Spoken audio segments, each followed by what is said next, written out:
Tonight on Connecticut's news station, local health officials warning of a rise in whooping cough cases, what you need to know ahead of back to school season. It's primary day in Connecticut and voters still have time to head to the polls. In fact, they're heading out right now. And tonight, we're breaking down all the races to watch. And a new airline coming to Tweed, New Haven Airport, but not everyone is happy about the expansion. We're getting reaction. Now at 6, this is Fox 61, Connecticut's news station. Good evening. Thanks for joining us here on the Fox 61 News at 6. I'm Sarah Sanchez. And I'm Bridget Bjorlo. After bringing commercial flights back to Tweed, New Haven Airport in 2021, a new airline is now joining the fleet. Come December, Breeze Airways will launch new flights from New Haven. Fox 61's Julie LeBlanc has the details on how the deal are on this deal and how neighbors feel about it. Right now, Avelo is the only commercial airline flying in and out of Tweed to 27 places. Now, 4 months from now, Breeze Airways will be joining them on the tarmac, adding 10 of its own destinations. We are here to announce our introduction into New Haven.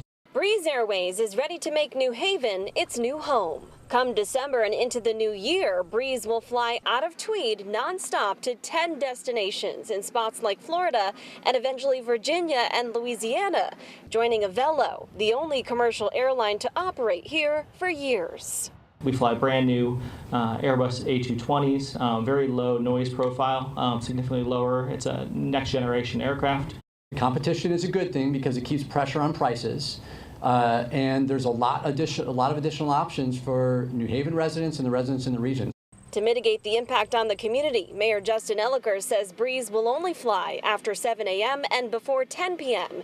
This as many nearby neighbors have spoken out against expansions at the airport, with plans to extend the runway and add a new terminal still in the works. The noise, the safety, the volume, the reverberations, the traffic on the street, it's just all, it's all horrible. Patrick Rowland lives about 4,000 feet from the runway in East Haven. I'm not excited about more, to say the least. With the windows shut and the air conditioning on at 6:31 in the morning, the airplane wakes me up. At 2 or 3 o'clock in the morning when they land, they wake me up. There is no amount of insulation and no amount of improvements that can fix that. That insulation was offered to these New Haven neighbors by the airport 5 years ago. They say it did cut down on the noise. Right off the bat, you could tell a big difference with the windows. I personally have no problem with the airport or anything that they did for us. I was just very grateful that they did. Now, Breeze will be operating here at the airport long before those expansion plans are expected to come to fruition. Now, as for those plans, airport officials say right now they're in the permitting and design phase, and they expect an update to come in the fall. We are in New Haven. Julia LeBlanc, Fox 61, Connecticut's news station.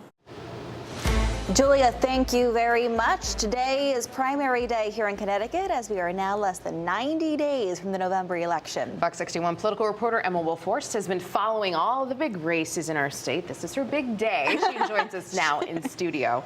Hi, Sarah. Bridget, it is. We always joke that this is our Super Bowl, all the political reporters as well as the political nerds out there. Primary day and general election day, I have 2 Super Bowls a year as opposed to everyone else. Well, congrats.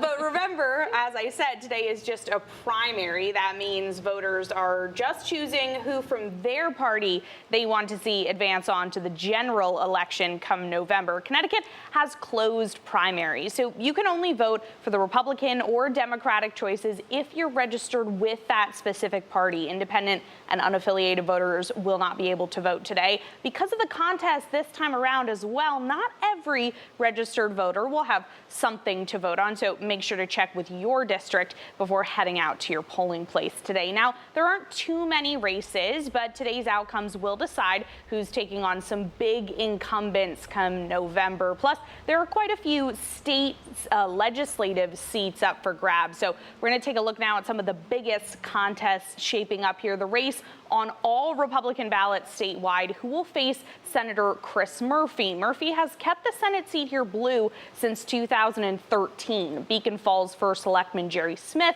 will be on the ballot as the party-endorsed candidate. Smith has highlighted immigration enforcement and the opioid crisis as some of the issues he's focused on, along with driving down energy costs. He's competing with Matthew Corey, a Manchester businessman who's pushing for business-friendly representation in Congress. Down in the southwest corner of Connecticut, Republican voters in the 4th Congressional District will choose between these two candidates, Greenwich's Michael Goldstein and Fairfield's Bob McGuffey. They're challenging incumbent U.S. Representative Jim Himes. Himes has been in office since 2009 and has made a name for himself on Capitol Hill in foreign affairs, U.S. intelligence, and financial policy. As far as the Republican contest, Goldstein is a doctor and a lawyer running as a, quote, physician with a vision. He's focused mostly on health care policy and costs. McGuffey is the leader of Connecticut's Tea Party, a conservative activist and self-published author. He wants to cut down on spending and national debt and says he's against Representative Himes' votes for foreign aid. And the outcome of this 4th district race in November could have some major consequences in U.S. Congress. The Republican majority in the House right now razor thin, and primaries across the nation really threatening who has power in either chamber going forward. As far as Connecticut's current congressional representation, Senator Murphy and all 5 U.S. House Democrats are free from primary challenges this year, meaning they're moving straight on to the November ballot. Connecticut's other Senator, Richard Blumenthal, is not up for re-election until 2028. Still, those state-level races are crowded and important. A lot of representation could change and even potentially flip parties in the state General Assembly. There are 15 Democratic and 2 Republican primaries between State House and Senate. When it comes to all those local legislative races, we have Fox 61 teams covering 2 major cities here, Bridgeport and Hartford, so be sure to stick with us. Definitely a lot to watch tonight as we get toward polls closing time, not until 8, but people are getting out of work now, so they still have plenty of time to head on over and vote. And you can vote if you're in line at 8. Yes, absolutely. Even if the polls close at 8, if you got in line before 8, stay in line. You are still allowed to vote. Okay, that's a good thing to remember. Emma will talk with you a lot tonight, so stick with Fox 61 and hear Emma's reports. Go ahead and text the word election also to the number on your screen, and the race results page being routinely updated live tonight. It'll be sent straight to your phone. It's important to remember that if you're watching this, it is not too late to vote. Polls are open until 8, and you will have a chance to cast your ballot as long as you're in line, as we just mentioned. So text the number on your screen. Stay with us all night long, online, on air, and on our free Fox 61 News app. We have the answers to all your questions and those up-to-minute updates. Another update for you tonight. Waterbury police arresting a man in connection to a deadly shooting. Now, Ray Altry is accused of killing Jaquarius Midfield Sunday on Walnut Street. Midfield was taken to the hospital where he died from his injuries. Altry now faces several charges, including murder and interfering with police. He's being held on $3 million bond. And a deadly crash involving a motorcycle under investigation in Simsbury tonight. It happened on Route 189 just after 6 this morning. One person taken to the hospital where they died from their injuries. Their identity not yet released at this time. Anyone who may have witnessed this crash is asked to call the Simsbury Police Department. Southington police are searching for a driver who hit 2 people on the Merritt and Waterbury Turnpike. Police say they were hit while walking in the shoulder last night. They were injured, but only with minor injuries, and were taken to the hospital. The driver took off. Police say they may have been driving a gray sedan. Anyone with information about the crash should contact Southington Police. Turning now to your weather watch. Another nice day out there, but how's the rest of the week looking? It was one of those perfect days. Meteorologist Sam Samperi's with us tonight. Hi, Sam. Hi there, ladies. It looks like it's going to be a fairly nice week the rest of the week. Now, Thursday, we might have to put in those couple of showers for the afternoon, but that's about it. We're going to keep the temperatures and humidity in check for the rest of the week. New Haven, 82, Hartford, 82. Notice the smoky sky here.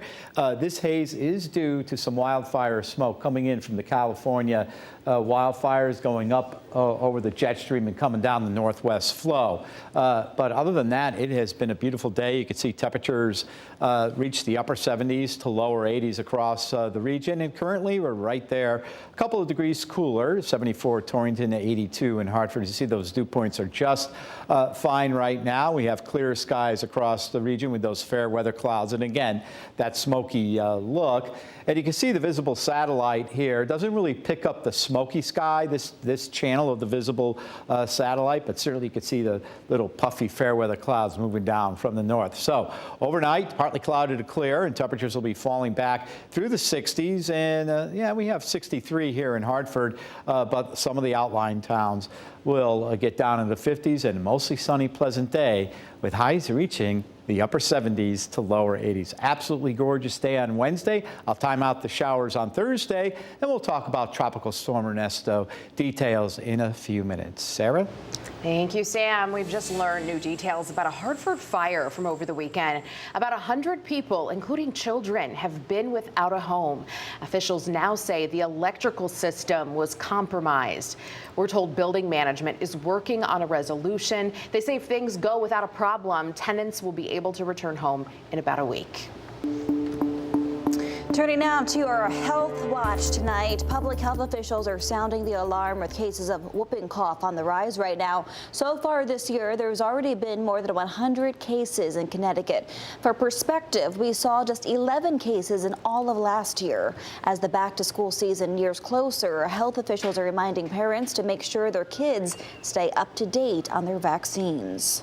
Particularly close family contacts of infants is where we have also seen that there could be cases and where we want to make sure people are up to date in the vaccine. So, for example, if you have an older child who might be delayed in their vaccination, let's say of their 4 to 6 year old immunization, and then you have a new child in the family, we really want to make sure that all these kids are vaccinated so that you can protect that infant as much as possible. Symptoms of whooping cough include a runny nose and a cough that progressively gets worse and can last several weeks. New tonight, local advocates and lawmakers are calling to make the pandemic-era child tax credit permanent in our state. Representative Rosa DeLauro wants the program reinstated. It was expanded in 2021 under the American Rescue Plan. She says it gave families more economic security and lifted close to 4 million children out of poverty. Parents who utilize the program say it gives their kids more freedom. My boys were able to have the abilities to be with their friends, to have just an equal opportunity. I like to ask our leaders to please make this child tax credit more permanent, not just for me, but for you as well. Because it's an investment not only for our children, but for our economy. DeLauro says Democratic nominee Kamala Harris and her pick for VP, Tim Walz, have supported credits. If they were to win in November, she wants them to keep the program going indefinitely.